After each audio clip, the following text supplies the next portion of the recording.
Hi, I'm Simon Hartley. And I'm Helen Gilmartin. Welcome back to Pep Talks. Today we are joined by a very good friend of mine. Bandish is the founder of 64 Tech. And I know through the various conversations that you and I have had, Bandish, you often say that the tech is the easy bit to helping people work remotely. And you've been working, I know, with a lot of clients to help them work remotely. That the tech's relatively easy. It's the mindset that's the real challenge around this, isn't it? Mm-hmm, mm-hmm. Well, let me begin with, yes, I'm the founder of 64 Tech. We're a family-run technology solutions company. We help brands, high-growth companies and entrepreneurs have an impact and grow through the power of people and technology. And that's really, really important. And we started with the principles of remote working. I guess you could say we're a borderless company. I always describe it as. And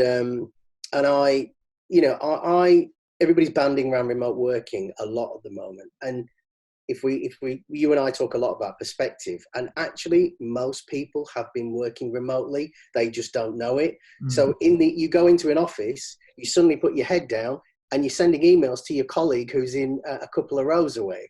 So technically we've always been working remotely. We just didn't know it. Yeah. And so I try and help the companies that we deal with, or should I say the technology departments we deal with the people challenge, because the technology part is easy, right? It's all there. It's never been better to communicate and collaborate with anybody in the world, but it is the people challenge and the mindset shift. Mm-hmm, absolutely. How important is it, Bandish, to have clear expectations around priorities and boundaries? Because, we're all, the mindset is hugely important, but how important is that? And also being mindful that people working from home have competing responsibilities at the moment, but how important is it to set those boundaries and expectations? Oh,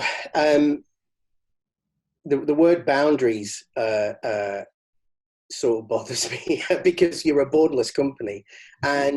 And I guess just to put a point on that, the reason it bothers me is now you are immersed in people's homes. Yes. So in essence, boundaries and is a thing for me, which is about micromanagement, and micromanagement with remote working don't go hand in hand.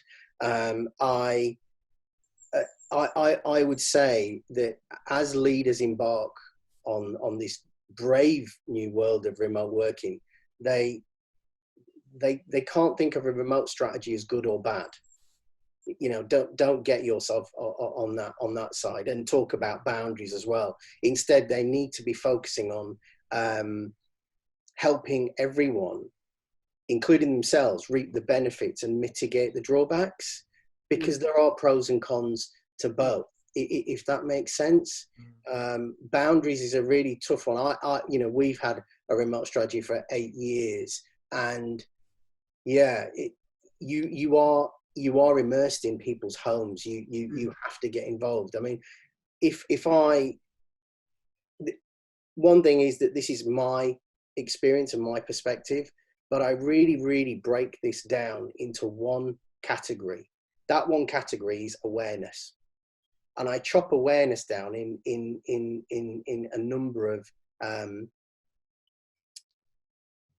parts, I guess. So one of the parts is, at the moment, I don't know whether you're seeing, there's a lot of the pros that are out there are about businesses saving money and the cash that they're saving. And there's a lot of noise around that. And leaders and business owners are thinking, well, we can, move out of this office, we'll save all this rent and everything else. And if the bigger the company you are, there's no denying the bigger the saving. But to do the remote strategy properly and to really be immersed in it, it requires a significant investment. And again, that's not the technology. Technology is the easy part. It's not going to work without an investment in that mindset shift. So we can't even talk about boundaries before trying to put that investment in. And I talk to a lot of people about it. They try and delegate this to HR. Been there, done, got the t-shirt. It's not something that you can delegate to HR department. It's the awareness and understanding of the mindset and the people, but the leadership team that needs that upgrade. They need to want to seek help for themselves, and foremost their people. So we were talking yesterday, Simon, about the plane analogy. You know, where you sort of, you know, put the oxygen mask on yourself first, and then everybody else. And that's how I see the remote strategy. You have to really work on yourself as leaders, and then help your organization and your people. You've got a really unique perspective around this, I know, because like you said, your business has been a remote working business for 8 years now. So you've got the proper sort of first world personal experience of this, and the lived experience of it. And actually, one of the things I find really fascinating about your business is the amount of work that you've put into, the amount of investment you've put into your own culture, into the onboarding process, into coaching people, into the mind shift. How have you done it? What have you done to create that culture over the years? Again, a piece of the awareness pie. So I get, you know, the awareness to study the little things. You've got to take a step back and look at them, and then adapt with them all the time, because it's always going to be a work in progress. I'll give you some examples. I've talked about the remote curve before, and what I mean by the remote curve is it's too early to tell how people are gonna fare in this remote world. So your best people, the ones that are in the office, for instance, that work all the hours, that arrive early, that leave late, they are now faced with working from home. And so I hear, you know, other leaders complaining that they're actually not working, they're not doing anything, they're not taking to it. And I'm like, and they're saying that they were their best employees. What's going on? Well, all of a sudden you've got somebody at home that's got a bit of OCD, that has been going into work early every day, working late, getting home and thinking, I can't work in this environment. So they start cleaning up.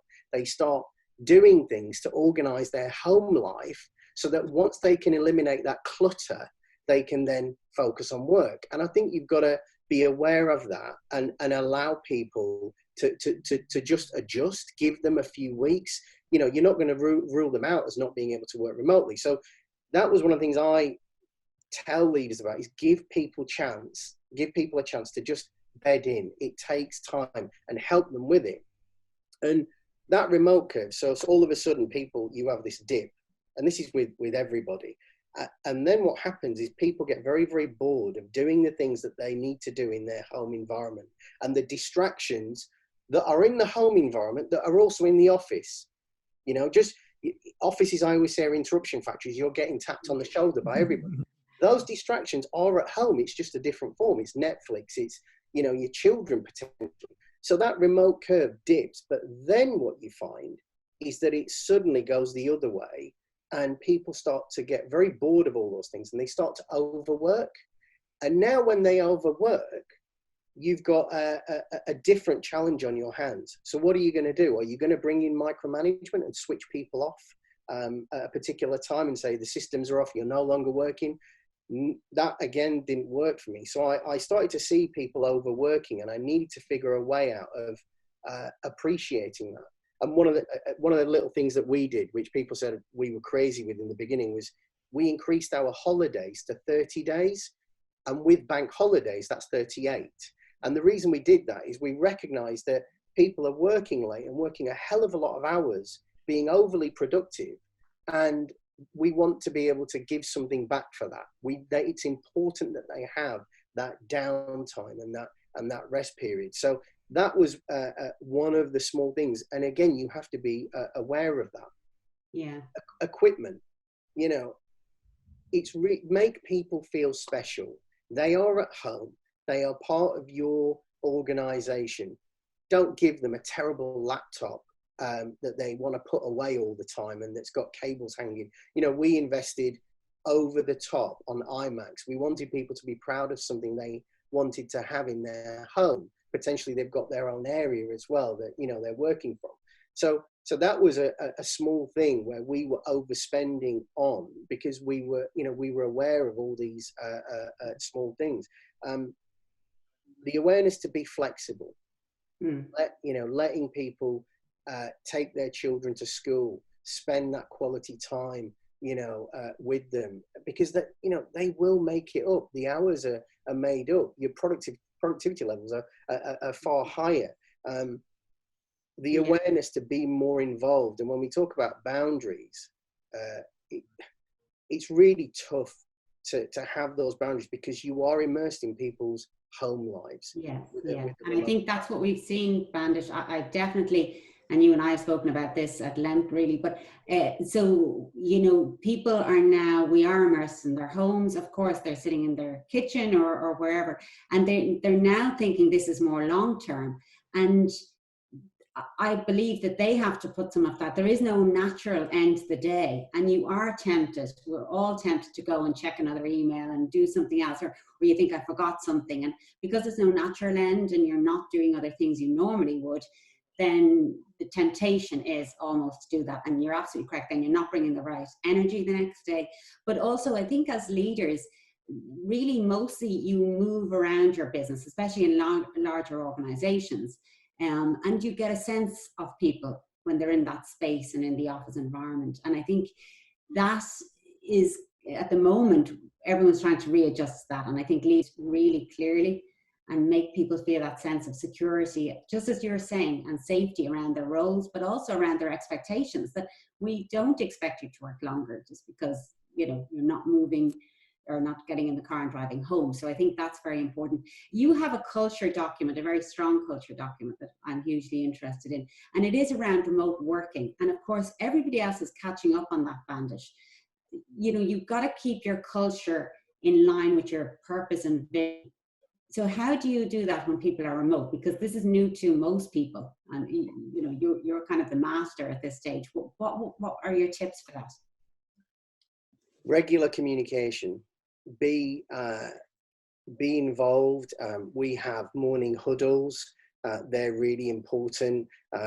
You also use your collaboration tools for what they are, which is a collaboration tool, not a monitoring tool, not a management tool. They are there to collaborate and add things in there that really help. So for instance, we have a kudos channel and we use Slack, and we have a kudos channel. So we celebrate all the small things. We have a different plugin as well into Slack that what that does is it encourages, it will automatically say, Helen, today you're going to have a virtual lunch with Bandish or Simon. You can't pick and choose who you're doing that with, because it forms as part of your target. So we have meeting targets that, let's say, salespeople need to hit.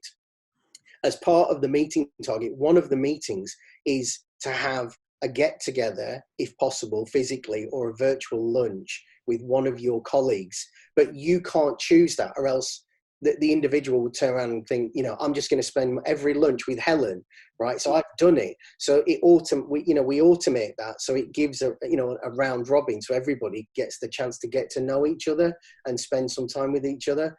So it's using your collaboration tools to the best of their ability. Have a banter channel. That's really, really important, where people can just, be involved and feel human, right, as they do in the office. But you also have to, again, change that perception that, because you were saying, in the office, you can see people and you can be around them. I believe that generally, just because somebody's in an office, and just because that you can actually, what you're really doing is you're feeling the heat off them, right? But you don't know whether they're working or what they're doing, right? They could be on Facebook all day long. Just because they're there doesn't mean that they are actually working. And so then we go back to trust, because if you then don't trust your people, that's a whole different a ball game and a whole different challenge altogether. But when you have got the right people and you have that environment, you've got to constantly work at it. So culture manual is an important one for us. using the collaboration tools in the right way, getting together and spending, going back to investment. You know, when we get together, we take everybody to a really nice hotel. We take them to a really nice bar, not just, you know, the local pizza house, because the money that you're saving, you want to be able to spend some of that to really gel everybody together. We also, and a fundamental part is investing in external coaching. That's been a huge help to us in bringing other people like Simon to help really, you know, bolster that culture. I think that one of the really key lessons that that I know that you've learned along the way, I mean, lots of people talk about performance management and how do you manage performance in a remote team and all the rest of it. Yeah. And that actually one of the very simple, not necessarily easy, but simple answers is that you get the character right. You get people who have got the right characteristics, who you can trust. Because actually one of the reflections I've made with business leaders, if you've got issues with motivation, it's not a remote issue. It's a motivation issue. If you've got trust issues, it's not a remote issue, it's a trust issue. And they would be exactly the same if your people were with you. You're just probably papering over the cracks. And actually, when you get the character right of those people, then you solve a lot of the problems. Yeah. What kind of people do you know that you need now? What has experience taught you? What characteristics do you need in your people? Yeah, so we firstly we defined performance as performance, not presence. Yeah. And then we defined the behaviors. We call them rocks. So the first one is resilience. The second one is organized. The third one is coachable. And the fourth one is self-starter. Those were the most important behaviors. Now, we just needed the foundations of those behaviors to then build on. So resilience, you know, you are on your own. So the ability to, you know, overcome setbacks, you know, when you're calling clients and you're getting the phone, potential clients, you're getting the phone put down, you are there on your own and you've got to be able to overcome that. We help with that, but yeah, there's got to be an element of resilience there. Organized, that's really important. You know, you need to be organized with your calendar. You need to be organized with how you're working in your desk, and organized in just managing your day to day. Coachable, that was important because we're bringing in, or we're putting a lot of investment in external coaching to help, because you can't do this on your own. It's just not possible. You think you can and you can't. And so we needed to make sure that the people that we hire do have a coachable characteristic. Yeah. And then self-starter, pretty much it explains itself. Somebody that can, you know, because we're not micromanaging, we're not monitoring. We don't want to be, you know, making sure people are online at whatever time. So we needed the basis of a self-starter that could get up and just get on. Does that make sense? Yeah, absolutely. I think once you've set that out, like that is your culture. That's the culture of the company that you're in, that you're running, and it starts with you. So, I mean, I think once you set that out, then you're really, what you're saying there, Bandish, is that you're recruiting on character, actually. And that's the most important thing, because you have everything else working correctly and the understanding will be there, and they will, you know, fit into that. And I think the other thing around the coaching, you know, working, and I've had the opportunity to work with lots of people over the years, and a lot of what we learn and a lot of what people learn within companies is learned in that company. So getting an opportunity to talk to someone externally and for them to look in, sometimes it's very difficult for someone to look in and, you know, advise when they're in that every day to day. So, I mean, I think that external coaching is a wonderful idea, and investing in your staff, that is, as you say, money well spent, and celebrating. One of the things that just, you know, not everyone might have all the collaboration tools, but, you know, LinkedIn, you can do that kudos to people. That's there. Those things we're using those social media tools already. And that's a wonderful idea, I think, that anyone can do if someone has, you know. And you know, I mean, we do other things. you know, birthdays, random acts. You know, we'll send people chocolates, and somebody's got backache, and we'll send them, you know, something that helps with the backache. So it really all boils down for me is awareness, and it is a constantly a moving thing, and you have to be aware of what's going on, and the external coaching will help with that. Will really help, and the ability to look out for all these things. Yeah. And I know helping people develop this remote mindset is very, very close to your heart. What are you doing to help, you know, the wider population develop a really great remote mindset? So yeah, we've talked quite a lot about this.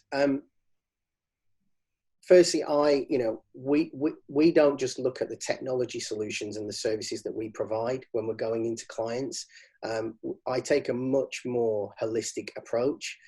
So I tend to, when we're solving problems for the IT department, we always start with the people and then, you know, work backwards to the technology. And what we've done recently is created a LinkedIn page called Remote Mindset. And that really is to help leaders and technology leaders embrace remote working, and help with their people with that mindset shift, or the mindset upgrade, I guess, in order to work remotely. Fantastic. Bandish, thank you very, very much for joining us today. It's been a really fascinating insight, and I'm sure that everybody watching this will gain an awful lot out of understanding how to make remote working actually work for them. Thank you very much. Helen, thanks again for joining us. Guys, thank you for watching. We will see you on another episode of Pep Talks. Take care.